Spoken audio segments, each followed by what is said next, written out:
good morning, or whatever you are, what is the time of the day.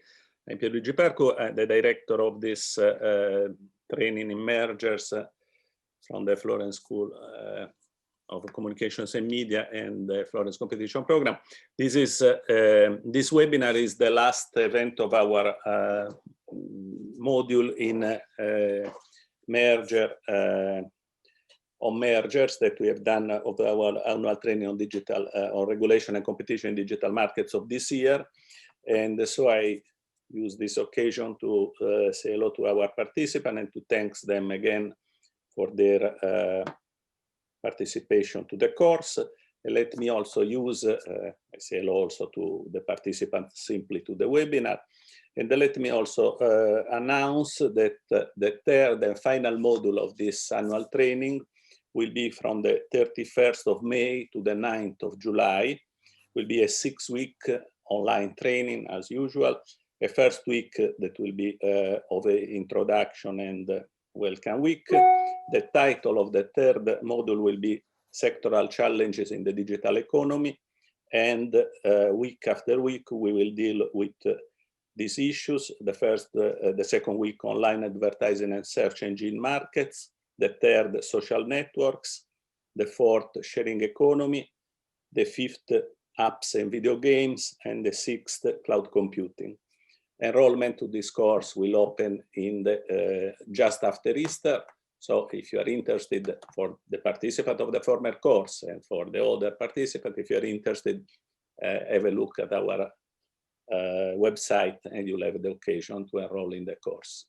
And with this, I thank you again for the participation to the course and to the webinar, and leave the floor to Tommaso Valletti that doesn't need an introduction. Tommaso.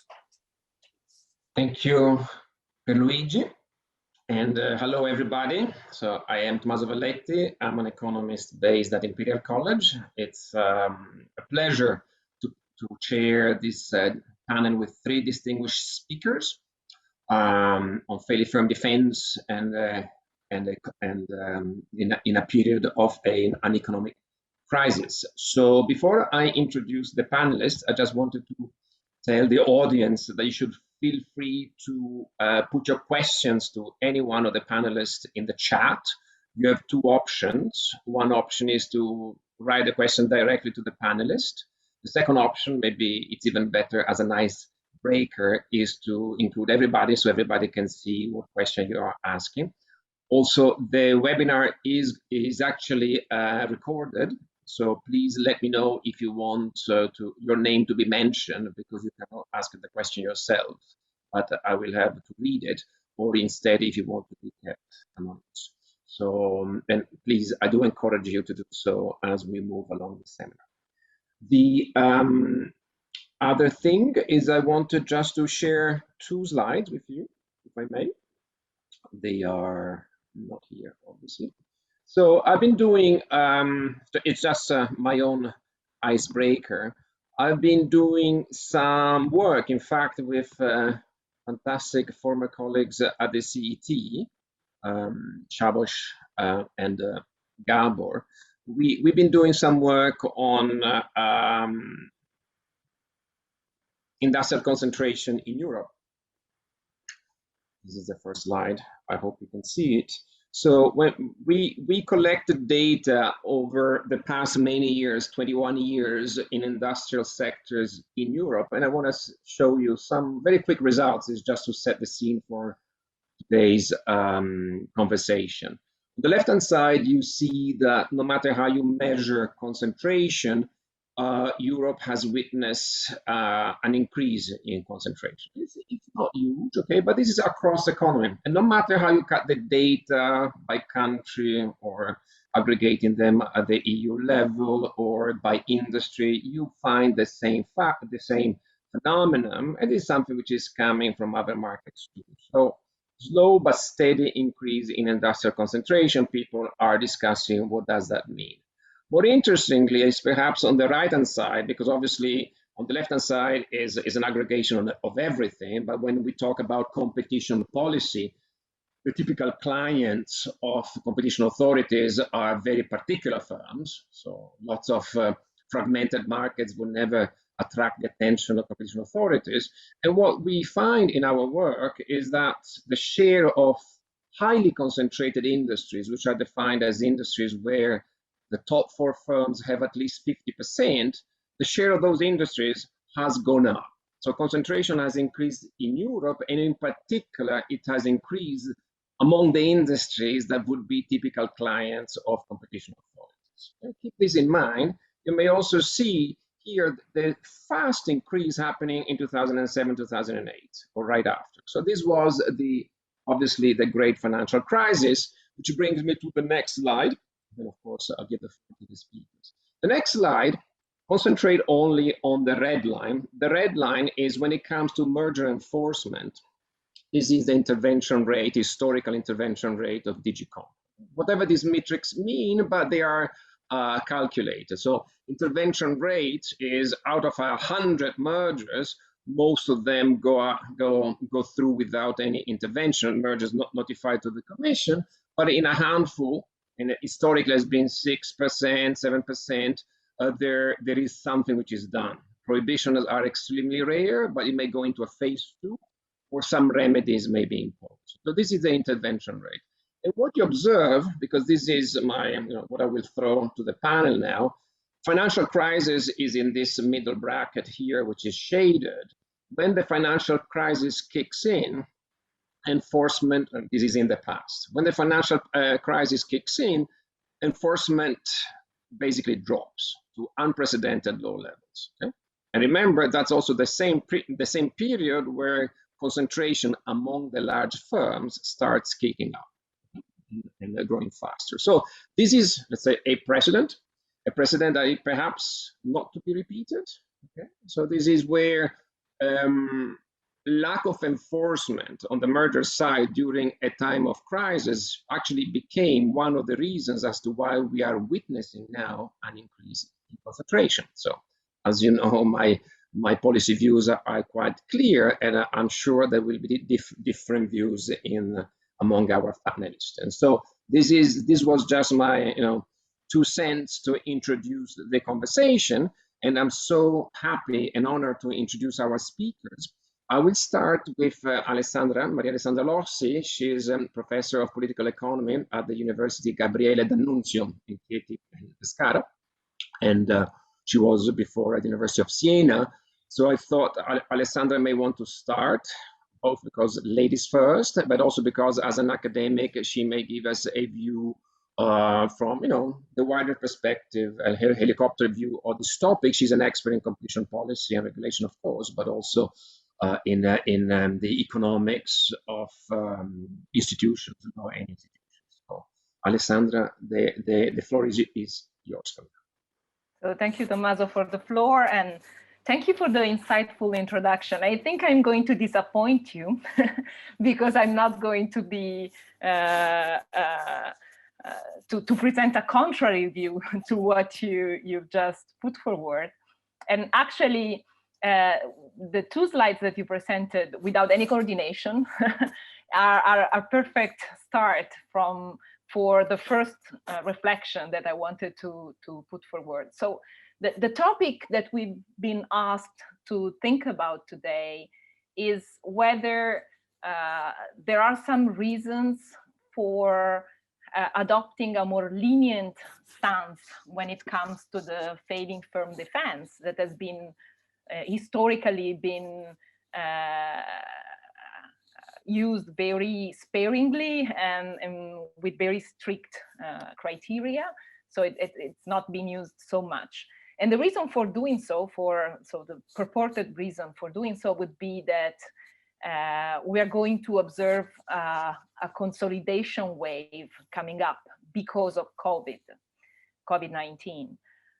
And my first starting point would be exactly this, to recast this question by asking whether there is something about COVID-19, about the pandemic, that should suggest to us that it's a good idea to go in this direction. So in particular, that it is a good idea to be more lax in our standards, which in other words means to let more mergers that should be blocked pass through the net of competition enforcement, so to make more so-called type 2 errors. And my first reaction is really in line with what you said, because if we think about it, the very fact that we are thinking about a consolidation wave that might be the outcome of COVID, it is really something that should suggest some caution in relaxing the failing firm defense criterion. Why is that? Well, because as you showed much better than I can do without any graph, there is already a trend of consolidation. There is already a trend in increased concentration. COVID is going to make that worse. And that's really a time when you don't want to make more type 2 errors. You don't want to be clearing mergers that should be blocked. Why is that? Because if you think about the likelihood of errors and the cost of those errors, and you combine those in an expected cost of error, then you get a picture whereby it's much more likely to make those errors, and the expected cost of errors is higher if you already have, independently of mergers, of the mergers that you're going to examine, an increase in concentration. So that would be my first reason to support your cautionary opening on this issue. That if we think about like from a distance about this question, then the very reason why we are asking the question should suggest a lot of caution in general. Then a second point I wanted to make again concerns the nature of the shock that we are looking at. So we know something about COVID-19.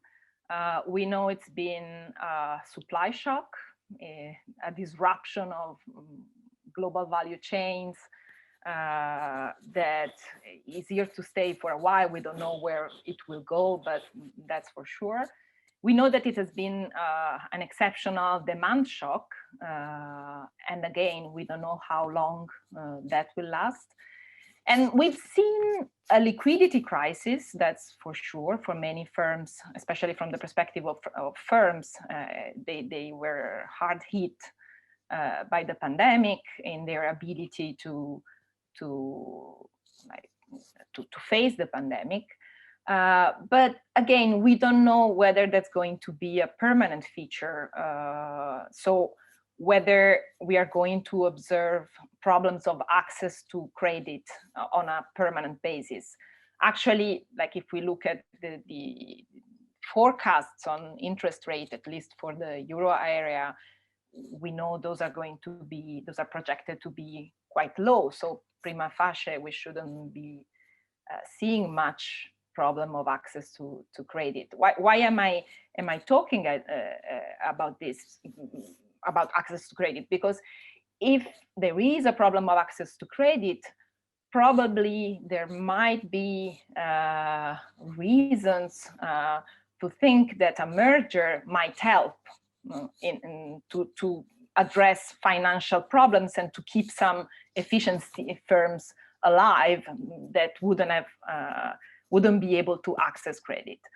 But so starting from the perspective that I'm not sure this will be really a problem in the future, you get two possibilities.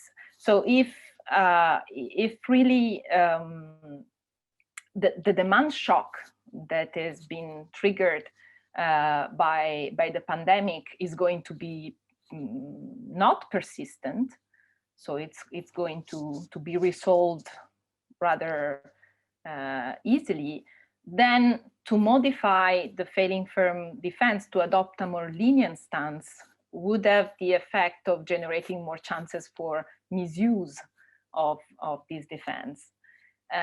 On the other side, if the shock is going to be more permanent, then I guess we would want, like, barring problems of access to credit, we would want exit to occur, because that would be what helps in the structural adjustment that would be needed to face a more permanent problem with demand. So also from this perspective, I think we should be cautious. I'm not a big fan of the idea. So let me clarify one thing. I'm thinking about changing the, I'm not thinking about case by case like tweaks.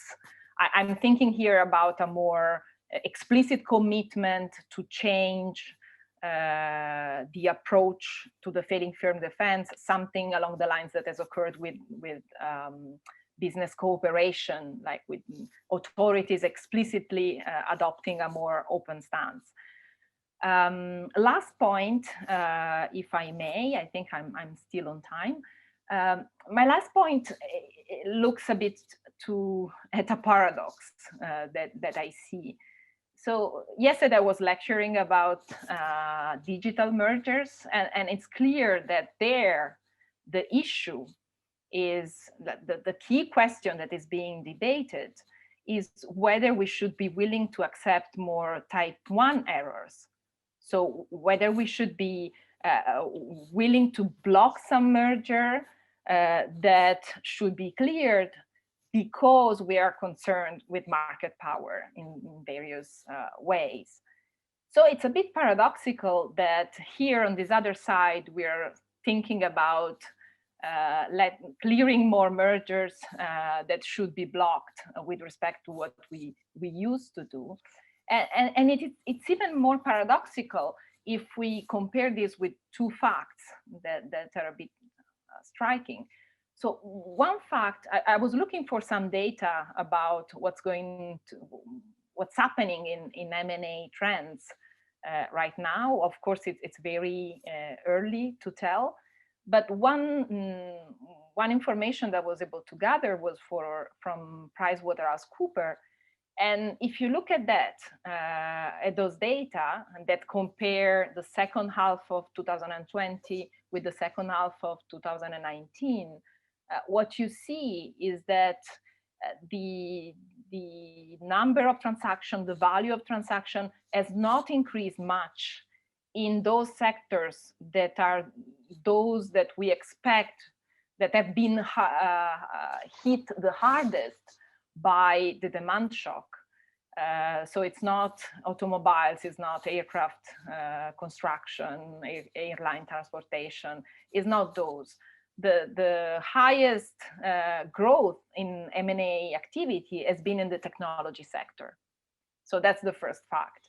The second fact is that the only case that we've seen so far, or that I know of so far, that has dealt with a failing firm defense is been Amazon Deliveroo. So a digital case. And I don't know what's going on, if the data that I've looked at are anyway representative of what's going to happen in the future. But I don't think we should accept the risk of making more type 2 errors, so of clearing more mergers that should be blocked in the digital environment, that's for sure. So, and with this, I think I can conclude for now. Thank you so much. Very clear points and also perfectly on time. Now I'm going to pass on to Pierre Régibeau. Everybody knows him. Pierre has had at least 3 professional lives, 3 lives. One life as an academic on both sides of the Atlantic, US, Spain, UK. Second life as a consultant, as a top consultant, and now third life as an enforcer. So we are very much looking forward to your comments. Well, thank you very much. Thank you for having me in this interesting webinar. I want to point out from the start that failing firm defenses are really kind of very rare events.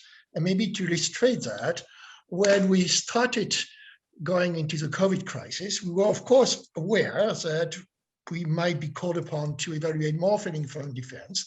So I remember a reunion with a number of directors of DG Comms, where people would say, oh, yes, no, that's true. And, there are those 3 criteria. And I hate to say it, don't know if it's comforting or not. It took us several minutes between the several of us to come up with a list of the 3 criteria with any kind of precision. So that tells you that this is not kind of a daily concern.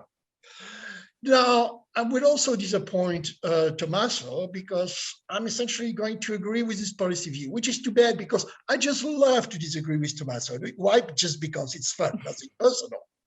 But here I'm going to have to agree.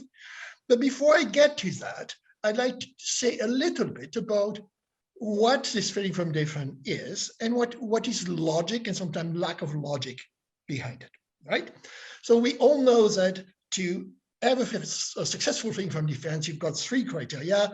The target must be failing. It must be the case that there's no less competitive ways of dealing with this, in the sense of having another acquirer that would create fewer issues in terms of increasing market power. Sorry, Pierre, let me just interrupt you for a technical issue. Apparently, the organizer should actually change the screen on your image, because Alessandra is still the main person on the screen. This is something I cannot control. Apologies for interrupting, but there is something that should be done on the technical side. There you go. And then the 3rd criteria must be that in the absence of acquisition, the assets of the failing company would kind of leave the industry. Okay. Now, something which is important to understand, and I'll come back to that, is that this failing firm defense mechanism is not a policy attempt to do what economists would think is the right thing in terms of inducing entry and exit over the business cycle. This is not what it's trying to do. What it's trying to do is to deal in a sensible way with a merger counterfactual in exceptional circumstances.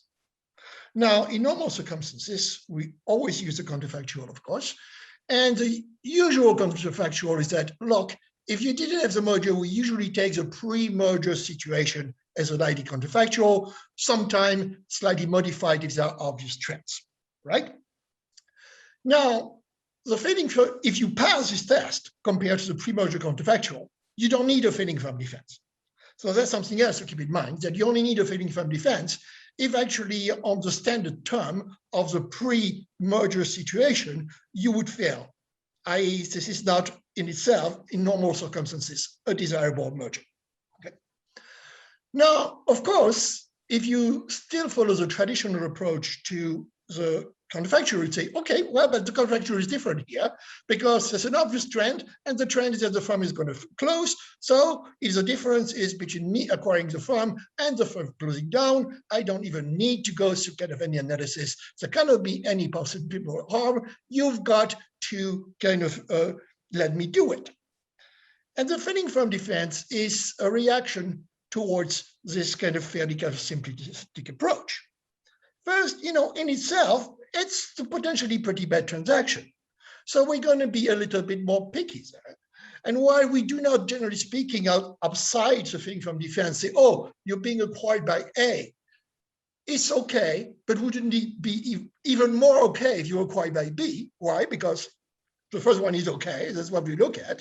Here, we are going to look at alternatives and say, precisely because we're not sure it's okay to have this acquisition, we are going to compare the feasibilities. So that's really about the counterfactual. Now, when you think about the last criteria, the thing, oh, it's got to be the case that otherwise the assets would leave, reconciling that with the idea of counterfactual, of different counterfactual, is not quite as easy.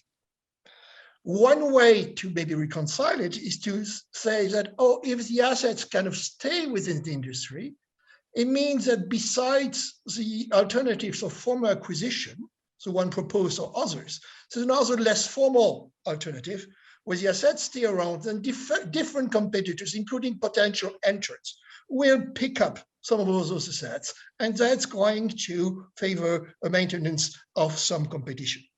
That's one way of looking at it. On the other hand, as Alessandra has also mentioned, it's also maybe a bit of a myopic way of looking at it, because it might be actually that entry would be more likely, if not immediately after the recession, if one really clears the deck, including of those old assets, and made room for a more efficient entry. It's also an example of the fact that we tend to really always narrowly focus on the sector in which the transaction happens, that we say, well, it's better than if the assets stay here than if they move away. Well, I mean, from the point of view of macroeconomics, adjustment requires that assets move away from the sectors that are not doing that well and into other sectors. And that's something that we do not take into account. So on that aspect, on this criterion, the counterfactual is not quite as obvious. And that in that sense, that I try to reconcile this with the logic of the failing from defense by saying it's not there because precisely the failing from defense is not trying to deal optimally with this issue of selection of the efficient firm, entry and exit over the business cycle. In the same way, there have been arguments saying that we should be fairly lenient on a failing from defense, because if you know that you're going to be acquired for a good bit of money reflecting the monopoly rent, if you fail, then you're more likely to enter in the first place. First, I kind of doubt that empirically this effect would be very strong, but again, we're not looking at this kind of life cycle effect. That's not what the failing from defense is supposed to do. So now, what have we actually seen? At the DG Com level, we've only seen one formal failing from defense, and that was actually even a reluctant one that was actually brought after kind of everything else failed. So we haven't seen a flood of failing from defense, at least yet. But we've seen kind of other variant of, would-be variant of failing from defense. One is what I call the sympathy defense. And the sympathy defense is, oh, but the target is doing badly. We're going to have to kind of lay down people. This is terrible. To which our answer has always been, oh, are you willing to bring your failing from defense? And no, but this is terrible. Are you willing to bring a failing from defense? And if the answer is no, then we do not take those pleas into account, except that they point, and I'll come back to this, to a possible discussion about what the counterfactual is, even in those cases. And what this point to is a possibility that the firm, which is weak now, which we don't really care about, might actually remain weaker, so that in terms of the pressure it exercises on the acquiring firm, the actually pre-crisis counterfactual might no longer apply even after the crisis is over. So we'll come back to that. But outside of this more explicit discussion of the true counterfactual, we have no sympathy for the sympathy defense. The second one is what I would call, I hold my breath till I die defense. And that's the situation where you essentially, no, we looked around, there's only this acquirer, but you clearly haven't looked around very hard to find other possibilities. Other variant increase that I looked around, I committed to this acquirer. Now legally, I cannot, under my country's law, I cannot look, I've committed to the acquirer. If I look, it's a violation of security exchange condition or something like that. Therefore, we can't. Well, our answer to this is, boo-hoo. I mean, you knew you made that choice and you took a risk of going with an acquirer that will not be vetted by the Commission, then you're essentially going to pay for the consequence. So in that sense, clearly, we haven't been willing to be soft in any possible way. So should we be soft? My answer is a resounding no. I think the rules, the criteria are clear enough and should be applied. Now, the more relevant question is whether those rules themselves kind of make mergers easier to complete based on the FTD in downturns than others. So that's a bit the difference between discretionary change in policy and automatic stabilizers. There might be automatic stabilizers, and if there are, so be it.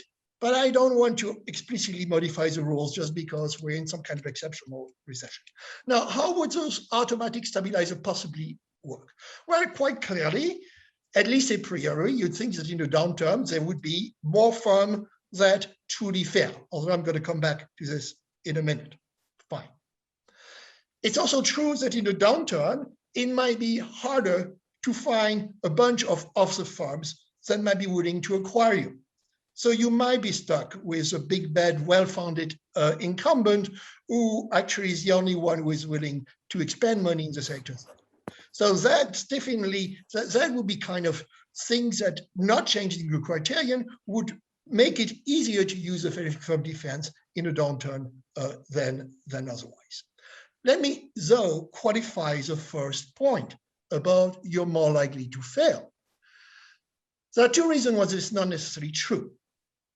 The first, and this is especially relevant for the COVID crisis, is state aid. Precisely because the COVID crisis is special, it's not a usual part of the cycle. People expect and hope that the conditions of the crisis will soon disappear. States have been much more willing to support the companies that run into either real difficulty or financial difficulties. So when we assess whether you're likely to fail or not, we actually do take into account the possibility that you might be able to get state aid and how much effort you've put in trying to get this state aid. So in that sense, we actually become tougher because we think that there's a factor that makes it less likely that you're going to fail right now. And then the second factor that will bring me to my last point is that if you look at the pattern of failure, as most of you know, actually failure tend to be counter-cyclical, but not perfectly so. They lack. Usually the failures do not happen in the depth of the crisis. They happen on the way to the recovery. And there's a reason for that. The reason is that it takes two to fail. It takes you not to make much money. It takes the creditor to call the credit in. And of course, when you're in a downturn, the creditors don't have that many good opportunity to use their money elsewhere. So they're much more willing to take the option value of sticking with you until the economy recover, especially if they think that the problem is not a sign that the company itself is bad, but it's some exogenous event. So because of that, we should expect that the bulk of failing firm and therefore possibly failing firm defense is not going to arise now, but is going to arise in the years to come as we are on the road of the recovery. And then, of course, makes our job easier. Why? Because once we're on the road of recovery, we're a bit more certain about what's going to be next. So we don't face this kind of dilemma that, oh, you know, you should not take the 2019 year as a referral, you should take now. To which we've so far said no, because, you know, it's a shock. We see kind of a V-shaped kind of recovery. You actually even see it in the graph now. And unless you can tell us that the crisis has changed structural factors that would leave us to another steady state, we're still going to stick to the 2019 counterfactual. But if things arrive when we're on our way back to the new steady states, then there should be less room for controversy. And I stop here for now. Thank you, Pierre. Thank you very much. Great points. It's also great to hear that Digicom perceives itself as not being softy. I suppose this is a view that some commentators may challenge. But next speaker is Assimakis Komninos. He's a great lawyer, a very good friend. And it's a special day also today because it's 200 years from the beginning of the Greek Revolution. So I'm going to say, Chronia Pola Elada. And let's see if also Makis has revolutionary comments. Makis is a partner at White & Case. He has a lot of activity on the ground. He was also a member of the Hellenic Competition Commission. And he also has academic affiliations. Makis I've seen it all. So Makis, the floor is yours. Thank you very much, dear Tommaso. Indeed, today is a great day, 200 years of the resurrection, as we call it in Greek. But I fear that my comments will not be definitely so revolutionary as one might imagine. It's true that I have been involved in one of the last cases where the failing firm defense was pleaded and accepted by the European Commission. That's the Aegean Olympic 2 case, number 2 case, which I will refer to in a minute. I will certainly not disagree that the failing firm defense is based on a number of criteria which are particularly strict, and that explains why those cases are really rare. The failing firm defense has been pleaded in a number of cases, not too many. Sometimes, as Pierre explained, parties are particularly hesitant to plead the failing firm defense at the very beginning, let's say, and only towards the end, they start saying, oh, maybe, yes, could be, or, So, and even more rarely has it been accepted by the European Commission. The criteria are the 3 that Pierre mentioned. There has to be an exit which is due to the financial trouble. So that's a counterfactual related criterion. Then there has to be no less anti-competitive option. And the third criterion, another counterfactual criterion, is that in the absence of the transaction, the assets will inevitably exit the market. In my view, the third criterion is particularly difficult to fulfill.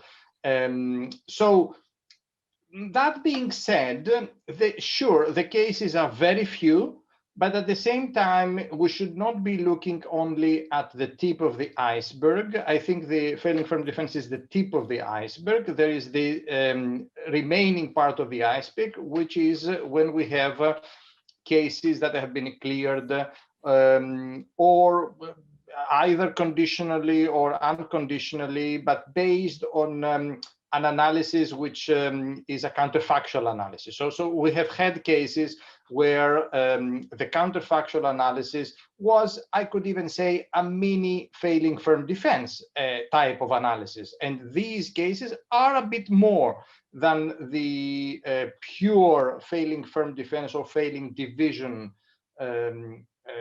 defense cases. Now, the Olympic Aegean 2 case is a very interesting one. I think it is a very exceptional case. I mean, granted, it's really, the facts were extremely exceptional, I have to say. There was an Olympic Aegean 1 case that was blocked, the merger there was blocked in January 2011, and 2 years after the blockage of that case, the parties re-notified essentially a slightly different deal, but it was a 2-to-1 merger again. So February 2013, we notify the new case to the European Commission. A few facts which I think are interesting. We did not argue either failing firm defense immediately. It was difficult to argue that immediately for political reasons. I'm not going to say more about that. But in that case, we had essentially in front of our eyes, we could see how the crisis was deepening, was deteriorating, and it was affecting really day by day, week by week, month by month, the facts were changing. So just to give you an idea, I mean, whereas in the previous case, the prohibition case, the overlaps were we had essentially 20 domestic routes and 12 international routes, which were the overlaps, let's say. When we notified in the second case, the market had changed dramatically, and there were only 10 domestic and 1 international overlap. Now, towards the summer, so we notified in February 2013, towards the summer of 2013, in reality, there were only 5 domestic overlaps that remained because Olympic was closing route after route because of the situation, because of the crisis. So the crisis, the global economic crisis was also deteriorating. By the way, as an anecdote, the initial prohibition decision of the European Commission was predicting that the Greek economy would grow in 2012. The Greek economy went down by 7% in 2012. So that was not a particularly successful exercise in terms of prediction by the Commission. So we saw also that the parents' financial health was also deteriorating. In fact, there was a bond that was much talked about. So the parent of Olympic tried to get some money. I mean, in the first tranche of the bond, the first tranche was for 400 million, and they managed to get 3 million euros instead of 400 million. So that was, this is all public information reported in the judgment, in the decision, etc. And the theory there was a very interesting theory, because to me, at least, being a lawyer didn't make sense, but apparently it made sense to economists. The theory of the Commission up until the summer of that case, just before we finally persuaded the Commission that the failing firm defense was fulfilled, the theory was that there was lack of sufficient demand. There was a lot of uncertainty on the future, so entry would be unprofitable. In fact, they had asked Ryanair whether they would enter some of these routes, and Ryanair said no way. So you had that on the one hand, but at the same time, the Commission's theory was that the existing carriers, however, Aegean and Olympic, are trapped and would stay there. They cannot exit. So this is called the theory of hysteresis, a Greek word that I was told by our economist back then. So, you know, to us, it was quite, didn't make sense. I mean, all this theory of harm, let's say.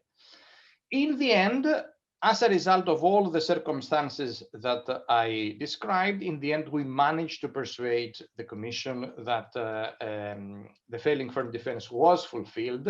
I remember having also done some other merger cases. It was very similar, like when you try to persuade the Commission on remedies, you know. So it was similar in many respects. You were trying to persuade the Commission about the failing firm defense. So for us, the lawyers, the dynamics was very much like the dynamics of remedies. So exceptional case for sure. Now, why is this relevant for the COVID-19 crisis? First of all, I think it's relevant because there we had a real crisis in the sense of a global kind of financial crisis. In Greece in particular, all the economy was suffering. We have it, that here as well. The other element is that the third criterion, in particular, the assets exiting, this is something that in that particular case, I think we saw the Commission towards the end relaxing its position. And I think that at the end of the day, it may not be a showstopper in such cases, the third criterion. I think the Commission can relax its position in appropriate circumstances. But what makes this discussion quite interesting from a policy perspective for me is the interaction with the state aid control that Pierre mentioned. And in my view, I mean, yes, I can see the logic behind being very strict when it comes to the failing firm defense. But at the same time, we see that the Commission and the public in general being very supportive of state aid. And the question I have is the following. I mean, what do we have on the one hand? If we have a 2-to-1 merger, the theory of harm essentially is that prices will go up because there will be a monopolist and the particular consumers will pay higher prices. So the particular consumers would lose. When it comes, however, to state aid, let's take the example of a cruise ship, the cruise kind of market. and you have a state aid, a huge state aid, which is given to one or two companies. I wonder what's worse there. I mean, would it have not been better, let's say, to allow in that situation a failing firm defense type of argument and accept that consumers of those particular services will be worse off, rather than have the entire class of taxpayers essentially be worse off in that particular case? Because at the end of the day, I mean, why should the taxpayer be penalized just because of a particular group of them who are not many wish to use that particular service? So I think there is a policy there. There's a bit of a policy conflict in my view, which makes this a bit unclear why one is better than the other. The final comment I have, based on the Aegean Olympic experience, is that sometimes you're bound to have specific markets where either they are natural monopolies, or they are natural duopolies, triopolies, or something like that. And in those markets, it is clear from the very beginning what kind of market player is there to pick up the assets in case something goes wrong with one of these players. This is not going to be somebody outside of that market. We know for sure that in those particular markets, it's bound to be one of the three, one of the two that will essentially take up those assets. So if we know beforehand that this is never going to happen, this is never going to be allowed, in other words, if we know that there is a barrier to exit at the end of the day, I wonder whether sometimes this barrier to exit, if the FFD is extremely strict to apply, I wonder if this barrier to exit can become a barrier to entry in the first place. Nobody would enter that market in the first place if they know that in case of failure, they are bound to bleed and die. They will not be able to sell. So that's why I think we need to be a bit more careful when it comes to being overly strict on some occasions in these types of markets. And I'm talking about airlines probably, or mobile telephony types of markets or something like that, where you're bound to have a limited number of players.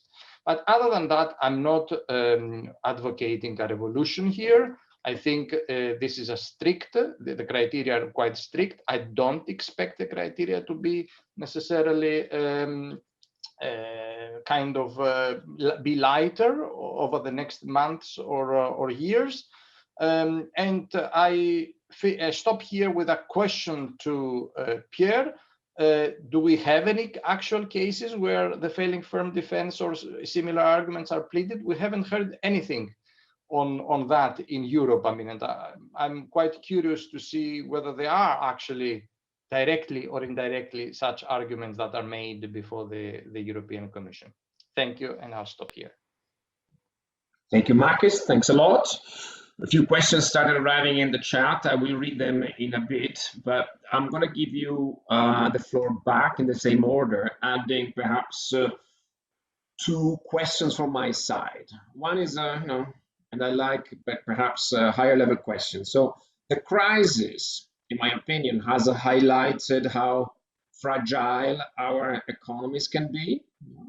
The supply chain, I think, disruptions, or also how dependent we are in certain sectors on certain firms. And I think particularly digital, the way we shop, we interact, we search, we communicate. So isn't this calling perhaps for a radical rethink of competition policy in general, where we attribute greater value to competitors, to having a system of thriving, competing businesses, and de-emphasizing efficiency, which is what economists for many years have told us about, which has led us in a certain direction? Don't we want to make our economies more resilient, less dependent? So isn't this calling actually not just for applying the same rules, but for toughening the existing rules. That's one consideration.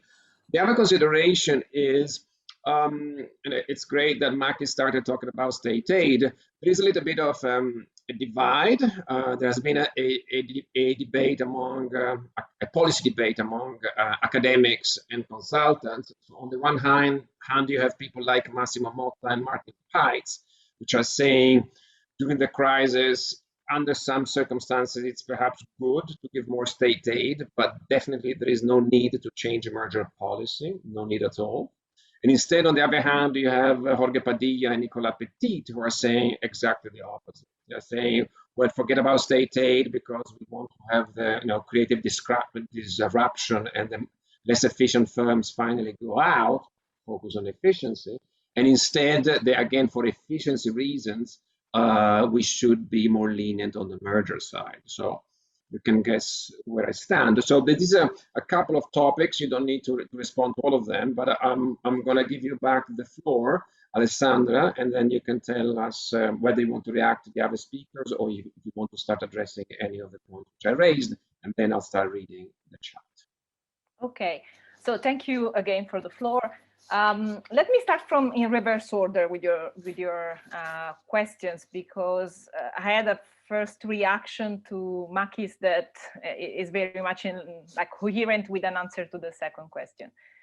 So state aid, I think the point that Maki's made about the fact that state aid relies on taxpayers' money, and whereas a change in merger control would more have to do with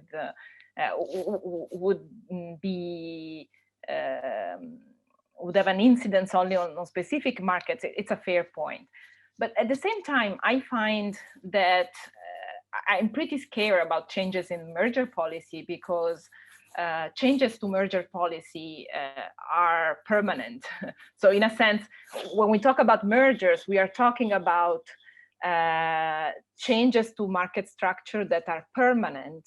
And I think that's a different matter with respect to other sorts of concerns that we may have with competition policy. So to come back to the issue, I think if the risks that we face in intervening more with state aid and getting it wrong might be a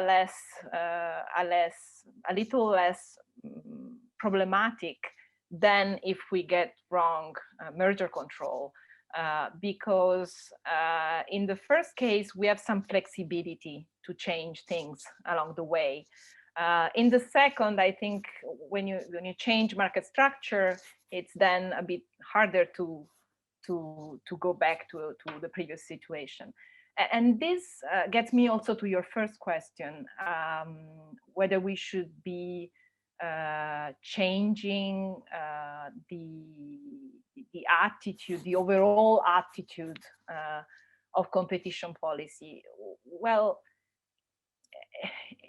if you are asking with specific respect to the pandemic, then I think that competition policies, competition authorities worldwide were right in being a bit proactive in with respect, for instance, to agreements that might have some anti-competitive profiles, and to be clear that they would be more lenient, they wouldn't prioritize those. I think that was a right decision. Again, for the same reason, because that's something that you have some flexibility to adjust as the time goes on. You can put some time limits to those changes.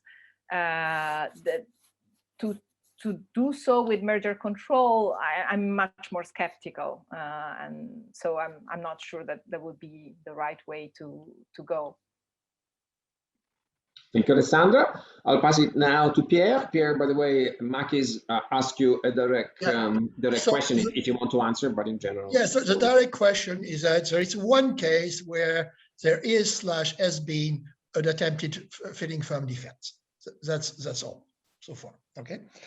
Also, in terms of your point about state aid, I agree that you might see a conflict at the broad policy level. But as DG comes, there's not much we can do about this conflict because, as you know, in state aid, we don't have the power to second guess the state as to what they actually want to achieve.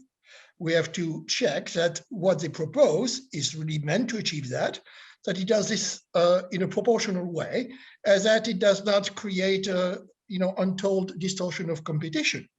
But if, given that they still want to kind of spend money and taxpayers' money on whatever cruise line or something in your example, that's up to them. Now, that actually still has an advantage to go that route compared to the merger route, is that it's at least more transparent. An increase in price following a merger is not something that really alerts consumers and voters so much. On the other hand, voters can see that the state is spending a lot of money, maybe on Italian airline companies, for example, right? So that at least has that actual transparency. If you want it, there's still, of course, a bit of a tension, but that's not one that we can resolve at our level. Now, going to Tommaso, essentially, you two points are a bit similar. You're saying we've seen how fragile our economies are, especially in terms of global value chains and not being able to have quick readjustment because of switching resources between sectors following a shock. And then you said maybe just competition itself is not the only criterion. We also take into account essentially not only concentration, but let's say the number of firms there, because it gives them variety, it gives us more resilience. And I'm completely on board with that.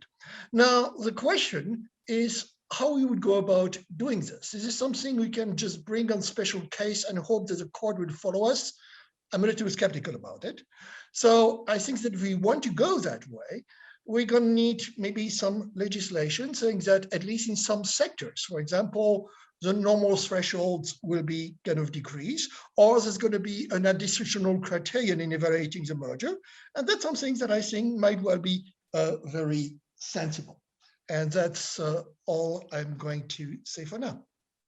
Great. Makis. Well, on the question of state aid or merger control, of course, I accept that this is more a theoretical question that we're asking here, since indeed, as Pierre has described, I mean, there are different contexts in both.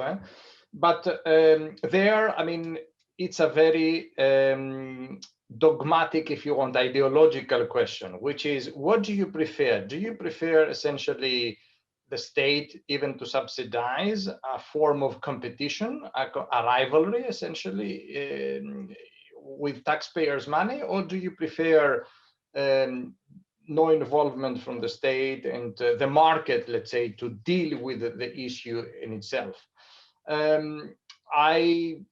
I'm more pro-market, let's say, generally speaking. I have the Greek example of the old Olympic Airways, where the state has been for a number of decades pouring money into Olympic, and it was essentially a well without a bottom. I mean, and in the end, nothing was happening. We had the same inefficiency. Consumers were suffering because of the inefficiency in particular. And yeah, I mean, they were keeping Olympic afloat, while at the same time, Aegean back then had to struggle against Olympic and being aided by the state. And in the end, nothing was happening. Olympic was again having trouble, etc., etc., etc. So I think in situations where there's a lot of inefficiency also concerned, there's a lot of, and we can see that, I would definitely be in favor of Padilla's and Petit's approach than instead of the approach to continue pouring money into an inefficient competitive structure. On the point that you raised, Tommaso, about the radical rethink, You know my views. I think we have to be careful there. I mean, radical rethink. Yes, we should open to new ideas, but at the same time, when it comes to Brussels and the way the competition rules are enforced, we have a treaty, we have a case law. We see also that the Court of Justice, the two courts, the General Court and the Court of Justice, are being more and more now ready to second guess the Commission. They are controlling the Commission, and I think they're doing well. So, you know, I mean, these are the realities, and of course they can be changed by legislation or even by the treaty if the treaty changes. But in the current context, in what we have now before us, I think we have to stay close to what the law says, and we need to be pragmatic. I was reading the other day an apologia, let's say, written by Pierre on the Google Fitbit merger. And, you know, I agreed with him, certainly on the point that, you know, there's a court of justice at the end of the day, and there's a specific burden of proof that you have, there's a court of justice. So as the rules stand now, these are the rules. These are the rules of the game. Rules are rules. And anyway, don't get me started on the Google Fitbit. One thing you should do, though, Makis, is come up with a different example, because you keep talking about Olympic and flying to Greece, which hurts so much in this period. So we all wish we could fly to Greece, but we can't. Do you want to talk about Alitalia then? No, don't talk about flying. Talk about something else, please. So thank you. I'm gonna now read some of the questions. There are very interesting questions in the chat. Which I will summarize. Pierluigi says something about the disruption of the international supply chains will create input or, in general, market access difficulties that could lead to legitimate single firm difficulties. Could then this be a way for some failing firm requests, these disruptions in the global supply chain? Then Alejandro is talking about some behavior. So basically saying, if a firm has, you know, aggressive, say even predatory pricing to take away resources from a competitor, can this then become a self-fulfilling prophecy? So they're just doing something, and then they scare the competitor, and then they buy the competitor out. So what do you say? Nick has a more involute question. The EC has not always, so this is perhaps a question for Makis, and I would think Pierre. The European Commission has not always applied the same degree of flexibility in relation to the failing firm's defense. In some cases, the EC applied a dynamic counterfactual analysis, like in Tele2 or KLM Martinair, or the old accounting cases. While in other cases, they refused this dynamic counterfactual and applied the strict failing firm criteria. So is there guidance that we can give on whether the EC is likely to apply dynamic counterfactuals or the strict failing firm defense? And I'll stop here because there are 3 questions, and whoever wants to answer, and then I will have a second round with more questions in the chat. Thank you. Who wants to start? I mean, there is no order now. Whoever wants to answer. I take the easy one, the Alejandro one, if you don't mind. So if there is a self-fulfilling prophecy, and I'll take it because it fits nicely with what we've been claiming so far, and so against any weakening of the failing firm defense criteria.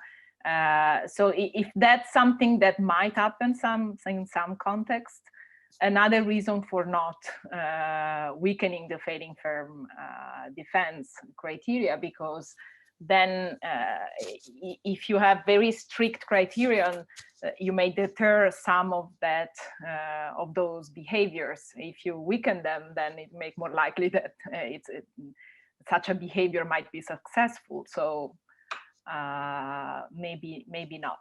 And I leave it there. Let me try to answer the dynamic question, I'm not very well armed to answer it because I was not involved at all in this dynamic case. I don't even know what the argument was. But in my view, what matters is that we made quite sure, reasonably sure, that the firm being acquired is actually failing. In some cases, it's pretty clear, and just a one-shot static view is going to be enough to establish with sufficient safety that the firm is failing. In more complex cases for industries, we might well have to have a kind of a more dynamic counterfactual to make sure that actually we are actually facing a firm that is failing, not one that looks like it's failing now, but would recover later. So from my point of view, whether it's dynamic or not is not a different criterion. You do whatever analysis you need in order to establish to your satisfaction that the firm is failing. But again, since I was not involved in this specific case, this might not be addressed a specific concern that you have vis-a-vis this case. Yeah. On Nick's question, which Pierre just mentioned, it's true, and that's what I said at the beginning, that don't look at only at the tip of the iceberg, but look at the whole thing. I mean, we have those cases. Sometimes it's not obvious, to me at least, why the Commission would choose one or the other. I mean, why the Commission would go for a dynamic counterfactual or whatever, a counterfactual analysis, and in other cases, they would go for the failing firm defense. I think the difference may be that we have a real failing firm defense case when it's clear that the acquired party is really failing on the whole as such. You know, you can see it there that the whole thing collapses and it's failing. So whereas in other cases you don't have such failures. You simply see that particular divisions or particular in the particular context, I mean, you may be seeing that that particular competitor is a weak competitor, and therefore, you know, I have in mind, for example, the 4-3 Dutch merger in mobile, where the Commission took into account there the fact that the acquired party, in any event in a counterfactual scenario, would be a very weak competitor, so it wouldn't really add much at the end of the day to competition, and therefore there they allowed the merger without any conditions. On the question of predation, I think this example is unrelated to the failing firm defense. I mean, there we have a simple, I mean, there you may either have an 102 issue, which is an abuse of a dominant position because of predatory pricing, or you have a totally efficient way, a totally efficient company which is slashing prices, and that's good for competitors, one or the other. I don't think it has any relation whatsoever with the failing firm defense and mergers. I mean, this is either pro-competitive conduct under 102 or extremely anti-competitive conduct, strategic anti-competitive conduct under 102, and therefore it's a 102 issue in my view. Thank you, Makis. You seem to, you want to provoke me today. Before it was Fitbit, Google, and now it's the 4-3 Dutch mobile merger. Let me just say that back then there were different views at the Commission as to how to accept the idea that there would have been a failing firm. Okay, let me just say that. So the Economist views were slightly different, I would say. There is a question, which is a factual question, very quick, from David, who says, can you please indicate which, if you can, which one is a COVID-19 related case where the failing firm defense was raised at the EU level? Does this case provide any new elements? Many thanks. So this is perhaps for Pierre. Can you give more details about that? It's still an ongoing case, so I cannot really comment. That's well understood, of course. So it was just a factual question, but thank you anyway. Then there is a question from Anna, which is probably more general, less about competition policy, but more about market forces. I want to interpret her question as a possibly silver lining. And she's saying many of the consequences of COVID-19 is this increasing concentration, we said. However, However, we've also seen, I've lost, of course, the question there. Also, global value chains with regional concentration of production, which has posed challenges in addressing the pandemic. This is what we were saying before, leaving many countries dependent on the external production. This is the silver lining. Could the pandemic lead to a shift away from global supply chains and decreasing concentrations? It's more autarky or regional ways of thinking about our economy. This is more thinking about markets, thinking about global supply chains and the concentration, and whether this may impact fundamentally on the way markets operate. This is more a question for the industrial economy, so perhaps Pierre may want to say something. Well, so one thing, yes, there might be in some sectors a move away from the extreme spread of the vertical value chains that we have observed.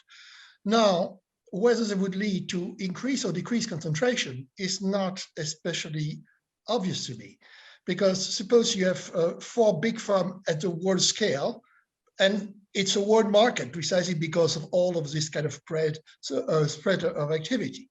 Now, if you no longer have that, you might have kind of more local competitors arise, but it doesn't mean that you're going to have, those 4 plus the local competitors. Precisely because of a change in model, you might no longer have so many global competitors. So I think that something is coming, but the move from a essentially transnational organization to an organization with a bit more local presence does not have, for me, any unambiguous and predictable effect on the degree of concentration.